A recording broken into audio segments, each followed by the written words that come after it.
Latin America and Caribbean leaders began arriving in Venezuela to attend the 23rd Summit of ALBA-TCP to be held on Wednesday in Caracas.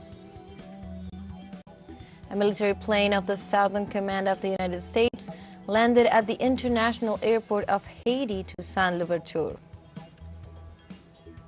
And Israel confirms an evacuation of Rafah in the coming weeks to carry out the promised assault on what they see as Hamas' last stronghold.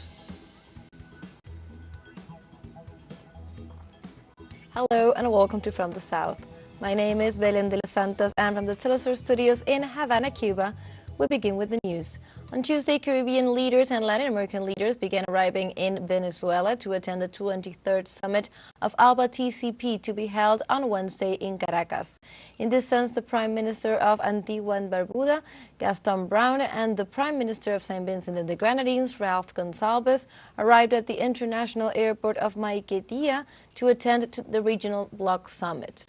Precisely, the leaders were received by the Foreign Minister, Ivan Gil, and Executive President of ALBA-TCP, Jorge Arreaza.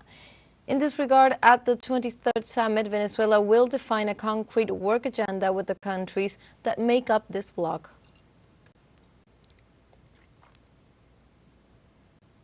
And the President of Venezuela met with the prosecutor of the International Criminal Court, Karim Khan, in the framework of his fourth official visit to the country. During the meeting, the prosecutor thanked the Venezuelan president for his commitment to allow the UN High Commissioner's office to return to the country.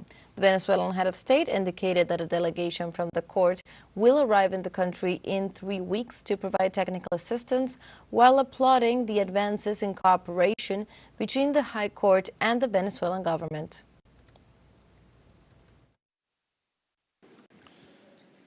Yo aplaudo. I applaud the progress that has been made in the cooperation between the Office of the Prosecutor of the International Criminal Court and the Venezuelan state as a whole. I believe that today we have good dialogue, good communication. Creo que hoy tenemos buen diálogo, buena comunicación. And that we must move towards the concept of complementarity as a concept where the national state exercises its sovereignty, the national state improves, changes, upgrades, and advances in its constitutional tasks. El Estado Nacional se perfecciona, cambia, mejora y avanza en sus tareas constitucionales. And the international organizations accompany a country in that great mission, in that great task.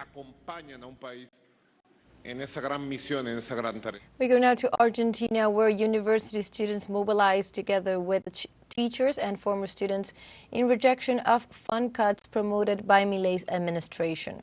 The student movement of the University of Buenos Aires, along with other public and private institutions, began gathering at different points of the capital. University movements and other social organizations are taking to the streets all over the country, on Tuesday at the defense of public university cuts promoted by the President Javier Milei. In different parts of the country, concentrations began during the afternoon, while mobilizations in defense of public higher education reached their peak in the afternoon, Tuesday afternoon, in the capital city.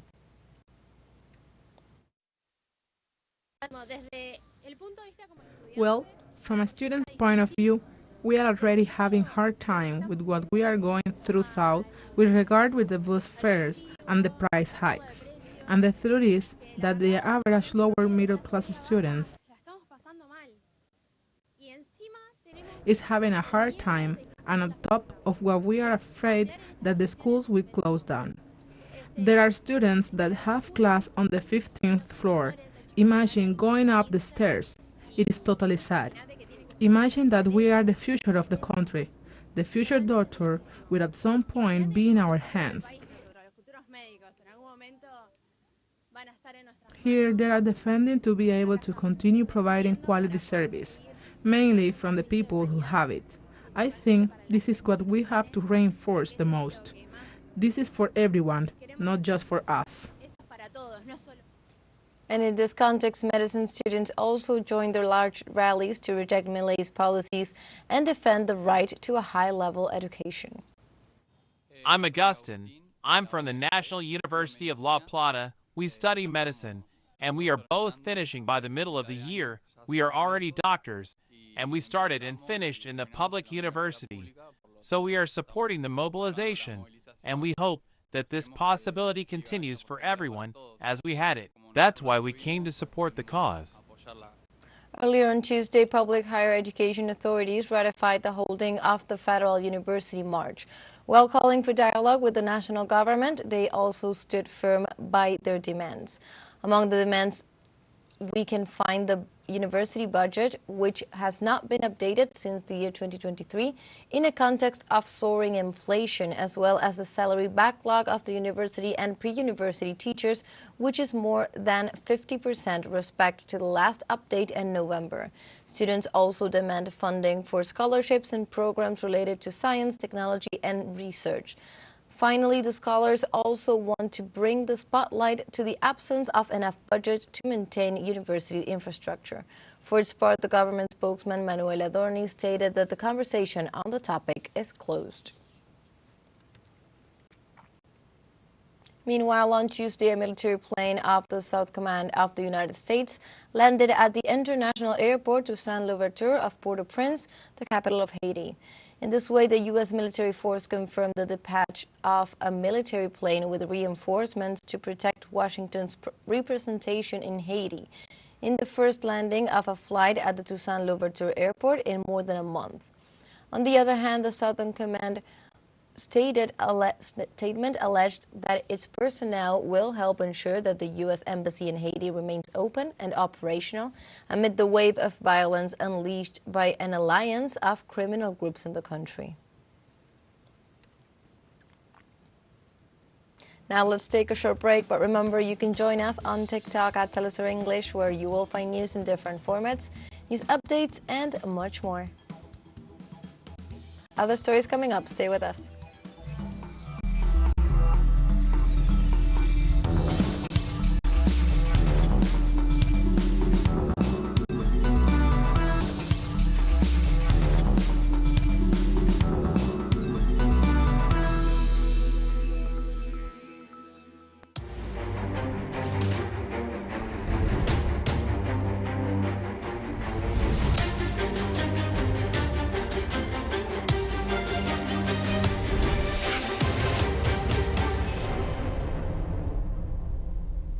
Welcome back to From the South.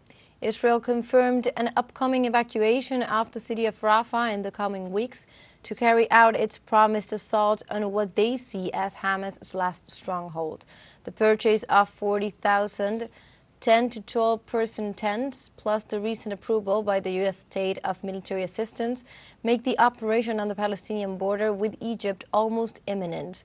Despite warnings from several governments and world organizations, Israel, with the support of the United States, has decided to go ahead with the maneuver. Prime Minister Benjamin Netanyahu is expected to meet with the War Cabinet in the coming weeks to authorize the evacuations as part of the first part of the operation. In Lebanon, the Hezbollah resistance attacked the Israeli army headquarters near the coastal city of Acre after 200 days of Israeli genocide. Through a statement, the Islamic resistance detailed that it used decoy drones and explosives to carry out the attack against the base inside Israel. Hezbollah confirmed that the airstrike targeted the Golani Brigade headquarters and the Agos 62 unit in Sharaga barracks north of the occupied city of Akka. The resistance claimed that the objectives of the military strike were met and stated that these military actions are a response to the Israeli attacks on the towns of Adlun and the killing of one of its fighters. Also, the Israeli aggression against the Gaza Strip has been going on for 200 days, leaving thousands of dead, wounded, and a food and health crisis. According to Gazan authorities, the Israeli occupation has not achieved any of its strategic objectives and has only succeeded in razing the Strip to the ground, killing thousands of people. Government authorities denounced the total or partial destruction of most of the buildings, health centers, homes and schools in the region due to the attacks. They also warned that 80% of the agricultural sector has been destroyed, aggravating the hunger and health crisis in the area. And the police arrested over 130 people on Monday night and early Tuesday morning at the New York University campus during a pro-Palestinian protest. According to local sources, police began detaining demonstrators at a university encampment after an order to disperse was refused by the protesters who breached the barriers erected around the encampment. Other prestigious universities in the nation have also been rocked by rallies in recent weeks amid sweeping debates over Israel's war on Gaza since October 7th.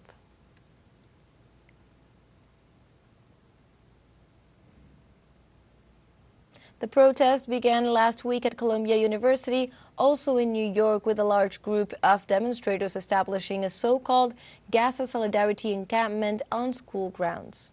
No, I definitely, I'm all for it, definitely. I think Columbia is too powerful to be too silent, and yeah, I feel like a lot of the powerful people are silent. So yeah, it's nice to kind of poke at the bear. I feel at first very overwhelmed when there's like police enforcement here, and then I felt scared when I was watching footage on social media. And now, like, seeing this, everything looks very peaceful, and I feel like, oh yeah, like, this is acceptable, like, this is even empowering, and yeah, I think people should, like, if they're students, they should come and pay a visit and see, oh, what it's actually like. In Pakistan, the president of Iran, Ebrahim Raisi, has so far visited the cities of Lahore and Karachi as part of his official visit to the South Asian country. The president continues his visit to Pakistan, holding a meeting with the Prime Minister of Punjab province, Maryam Nawaz Sharif. Raisi assured that relations between the two countries continue to grow, despite attempts by some countries to damage the friendly relations between the two nations. The Iranian head of state stressed that the exchange of knowledge and capabilities is the basis for strengthening ties between the two nations. Meanwhile, in the UK, the Parliament approved the government's plan to deport asylum seekers to Rwanda, a move that has been described by the United Nations as a gross violation of human rights. Lawmakers included a series of amendments that the House of Lords voted favorably on. In this way, they stated that Rwanda is a safe destination, despite the violence reported in the recent months. Before the parliamentary resolution, Prime Minister Rishi Sunak assured that with or without the approval of that body, the deportation flights would begin in the coming months. This plan, initially proposed by former Minister Boris Johnson in 2022, had been rejected by the High Court and slammed by human rights experts. Once the processing is complete, we will physically remove people. And to do that, I can confirm that we've put an airfield on standby, booked commercial charter planes for specific slots, and we have 500 highly trained individuals ready to escort illegal migrants all the way to Rwanda, with 300 more trained in the coming weeks. Now let's see what the Rwanda plan of Prime Minister Rishi Sunak government consists of. As an immigration measure, it is a program to deport undocumented migrants entering the country. The aim of the Rwanda plan is to stop migrants arriving in the UK without documents and on boats illegally. In Rwanda, migrants could apply for asylum and settle long-term in the African country, but would not be able to return to the UK. The Rwandan government said that migrants would be entitled to full protection under Rwandan law, equal access to employment and enrollment in health and social care services. In this sense, the British government is also looking for other locations in Africa and Latin America to send its undocumented migrants. We have a final short break coming up, but before we invite you to join our WhatsApp community for our English-speaking audience. You can scan the QR code on screen to join directly and also share the link to reach more people. Constant news coverage of Latin America and the Caribbean, as well as the rest of the world. Stay connected and informed with teleSUR. Final short break, don't go away.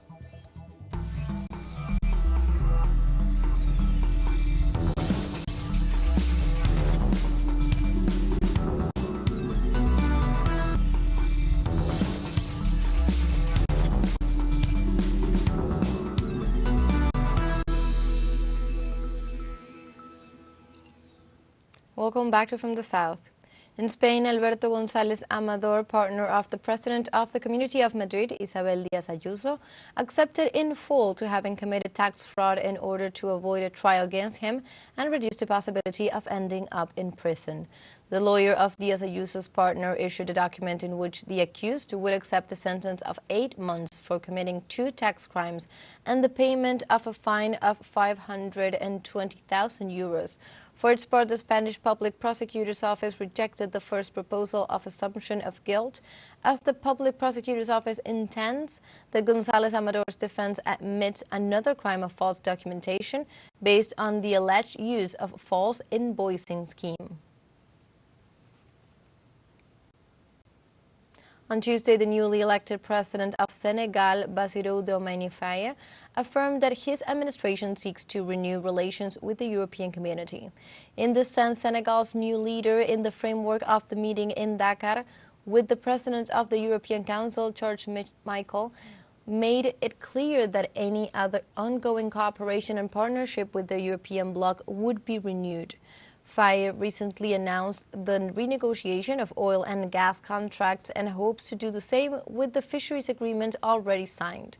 Precisely, the Senegal government will pursue a development model from within, focusing on agricultural, livestock and fisheries, and strengthening infrastructure such as railroads, electricity grids, telecommunication and roads.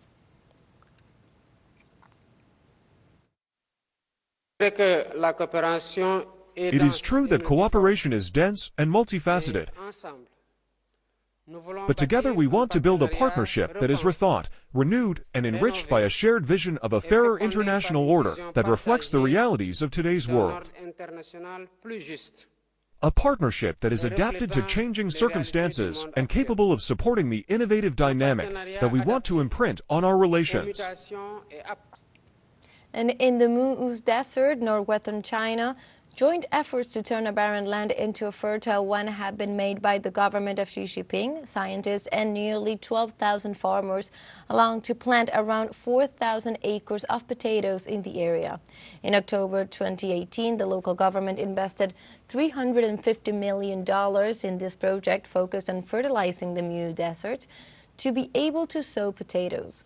A year later, researchers and farmers started the first phase of the project by planting potatoes on 20 acres, which average yield was 150 kilograms of potatoes. They managed to come through 430 kilograms per acre nowadays by harnessing both the minimally invasive planting and flood irrigation technologies. Now let's find out more about these innovative agricultural Chinese technologies. Minimally invasive planting technology minimizes interference from the environment, increases the likelihood of plant survival, whereas flood irrigation uses rivers, swells, and floods so that farmers lead them to the desert area, providing the desert soil essential nutrients. These innovative technologies improve food security and boost the welfare of farmers in the Belt and Road Initiative, as those states can transfer such tax. This project demonstrates that humans can reach sustainable food production even in the most unlikely of lands through technology and innovation. If this Chinese model could be boosted worldwide, it would make a contribution to enhancing food security and thwarting desertification and global climate change. We have come to the end of this news brief. You can find these and many other stories on our website at telesurenglish.net. And also join us on social media. We are on Facebook, X, Instagram, Telegram, and also on TikTok. For TeleSUR English, my name is Belén de los Santos. Thank you for watching.